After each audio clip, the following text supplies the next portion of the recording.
And those would be our 22 fronts based on the movement. Our last front that we're going to talk about here, not something that the Argos have ran a whole bunch, but it's something that I've been seeing a whole bunch on film, and even looking at Three Downs videos and seeing the amazing breakdown you did of the tight front. It's something I've been looking at, and that's something I think is a great job that defenses can put in their playbook to help stop against the zone read. Especially when you're playing the zone lock and talking about our Mike and our Will being conflict players and getting them out of positions. So in the tight front, basically what we're going to have is we're going to have our two defensive ends.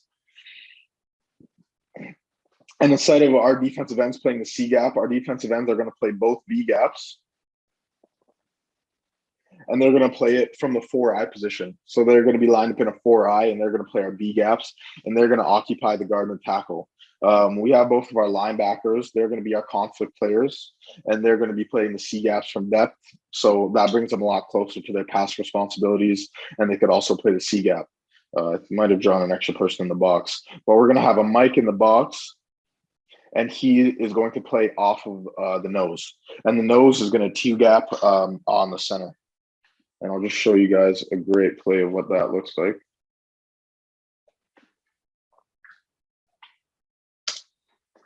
This is Calgary running against Montreal. So just before the play, we can see stand back number 31. He's on the right side. So we know our zone is going to be to the left. And we know number 41 on this right side, that linebacker, he's going to be on the Sally side. So we see our two defensive ends. They're playing their position from the 4-eye. They're going to play the B gap. And then we have our nose right here. You see he's head up on the center. He's going to two-gap it. And that's going to let a free release for the Mike, and that's going to allow him to play from depth and just allow him to go untouched into that strong side A gap and make a great tackle. So same thing. You can see both of our 4-eye players. They're playing those B gaps. Great push on that one technique on the center. Our nose, or our Mike, sorry, is able to go untouched, and he's able to make that tackle against his own.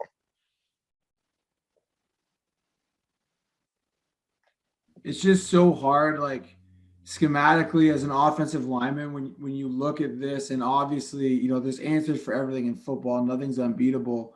But when you look at playbooks that are built on zone, right? Inside zone, outside zone, and just what is hard for offensive linemen to do.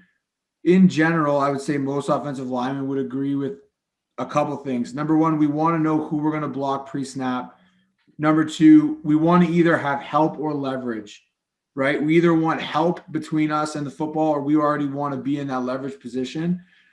And just the ability for those 4-eyes to essentially, almost like those two defensive tackles did in the 2-2 front, to really make it hard for the guard or the tackle to get to the second level. And the thing I love about it is, like, even if you look at this backside guard, like you look at the backside guard here, 50 have to chip back in on that 4-eye.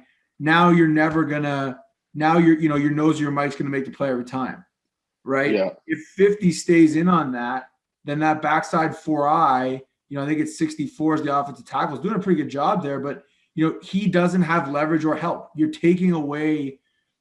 Your alignment creates the leverage you want on defense, and the structure of the defense being, of this front being such that the Mike is able to play off the center, and it's so hard to get to that middle linebacker player. If you see teams that run a lot of zone, like this is something that 2 years ago I saw for the first time, and I was saying to you before, I was like, that's a problem. Like, those offensive guys that want to be able to run, inside zone with 13 different tags and RPOs and the load and the slice and the bomber and all that stuff. Yes, you can do some things to attack the edges in this defense, but usually, like, your outside linebackers, a lot of times are like your best players, right? Like, it's those guys are, you're funneling the football into those positions and getting those guys out of conflict, like you mentioned. It's just such a challenge. You're able to essentially play like spread defense with a 50 front, really. Yeah. With 50 front run fits. Yeah, but that's pretty much all I have for today. Just those plays. So the over, the under, the flip, and the text. I think obviously most of the time, especially if you're whatever you are, a defense coordinator or if you're a defensive end or a young defensive tackle, most of the time they're going to be in these base formations. But I think these jabs and these gap exchanges, like the rodent and the rat call, are great changeups that you could do to help get pressure and help get penetration, especially on first down when we're talking about in the run game, especially when you know it's zone and stuff like that. But that's those are the major things that I had to talk about today. Yeah, that's awesome. There's a great question in the chat, and I'm going to assume it's specifically about the Tite Front. So the question is, how can you support the conflict players, being the Sam and Will, with contain if you're dealing with a mobile quarterback? So like thinking Tite Front, right? How can you contain the quarterback? I'm interested to hear your take on that, because there's like a few schools of thought, and I actually have a funny story about the one that I've been able to learn. Like that was my first question when I looked at this defense. I was like, okay, this is like if this is inside run, this is the last thing I ever want to see. But how does this actually work, like in game over 100 snaps with mobile quarterbacks and stuff like that? So if you were this sounds like more a coach question than a player question, but how are you trying to contain people in the pass rush out of the Tite Front, I guess is the question. Ooh, that's a great question. But I know Calgary ran it a couple times. I'm actually not sure, but I believe they ran stunts where they actually had the 4-eye, and the 4-eye players actually wrapped around to play the contain. And they actually, obviously, it's not amazing in terms of pass rush and getting out there in the pass rush, but able to maintain the pocket and keep contained. Having the 4-eyes come out and being able to play that would be very helpful. The only other thing I could think of would be another type of exchange, and that would have to be either between the Mike and a 4-eye player. So either a gap exchange there, and or something of that nature, right? Yeah, I But mean, other than that, yeah. What I've seen is most teams that are running this, there's a couple things. I've been waiting on doing a video, which I'll probably do in the next month, specifically again on the Tite Front, kind of what I've learned in the last year on the Tite Front from when we put that last video out. There's a couple schools of thought. So number one, usually you're gonna have a fourth rusher, right? So if no one's really running this and purely dropping 8. So your fourth rusher, if it's an outside linebacker, your 4-eye to the other side has to become the contained player.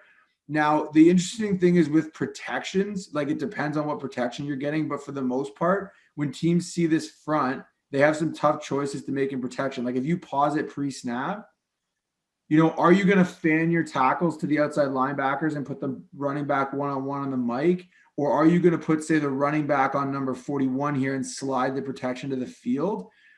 If you're getting the fan protection where the tackles are setting out, then you're kind of like when you talked about like the 3-tech getting up the field in the tech stunt, like you can almost contain from the B gap. Yeah. And if you're not getting that, then, whichever linebackers to the side of the back, blitz him, get one-on-one with the running back, you're only bringing 4 and you're playing all your base coverages, right? The interesting thing, and I've seen this be really common, like whether it's US high school and I have to watch more CFL specifically looking for the Tite Front to see, what teams are doing this in the CFL. But like the middle linebacker, again, because you only have 3, unless you're dropping 9, if you're going to do your traditional pass distribution with a fourth rusher, they'll put their best athlete at Mike, and usually that often happens, right? One of your best high school players is going to be your middle linebacker. And they'll say, hey, you don't have a pass responsibility. You have the quarterback out either edge. So you basically tell those 3 interior D linemen, like, you guys do what you got to do to try and disrupt the pocket. It's 3-on-5. We know that that's not great numbers in the pass rush game. If you got to go inside, go inside. If you got to go outside. If you got to, do whatever you need to do, or they'll stunt those 3, like you said. So they'll run some kind of 3-man stunt, and they'll just say, hey, middle linebacker, like you got the quarterback out both ways. Which is, I saw that and I was like, okay, especially on the big Canadian field, like that could be a big problem. And and a good sense at a quarterback. There's some validity to that, but I've also just seen enough reps where I think if you're running this defense, you need to have a plan for how you're going to get pressure. And that, like anything, comes in escalations. you know? So for me, and this is getting into something maybe I'll do in more detail in another video, but to me, your escalation number one is, okay, can I get a little bit of pressure with 3 plus the mic? And you can really scheme the protection and like tell the guys, hey, like if we get fan protection, we've got the 4 eyes one-on-one on the guards. Like we should be able to win one of those matchups. Yeah. And if we're not getting fan protection, then that's where, okay, are we going to blitz to the side of the back? So for example, 41 becomes the pressure player. And then the mic drops and replaces him in the coverage, or however you want to do it. And then almost every team that runs this runs like fire zone pressure. So okay, if they want to get pressure, well, we'll bring, say, 41 and a half back to that side, right? And slant the D line away and create the 5 tech. The other thing I've seen people do is take the 4 eye away from the back. Still, like they would basically play a jab, but then widen them out to a 5 technique so that you get one edge rusher. And then, for the Mike, who again becomes the 4th rusher, hey, like you just have to spy the one side mostly because you have a 5 tech the other way. That is one of the better questions that we've gotten here in a while. When offensive base out of pistol, I have been successful with the double tech stunt at the high school level. That's more of a statement there for sure. But yeah, absolutely. I think that was one of the interesting things I stumbled on this year, and I didn't even know you were going to talk about that, Robbie. That fired me up. Have you guys ever run that like to both sides, where if you get a team that's going to stay in pistol, both sides are going to run, like, I guess it would be out of a wide front. You'd have to have like two. Yeah, we ran I wish I saved the plays, but we ran a whole bunch of it. We were like in a whole bunch of different ways. We'd have a couple different calls, but just based on the flow, we'd always have a player to the side of the flow, or on the side of the flow, we'd always have a defensive end doing some sort of stunt.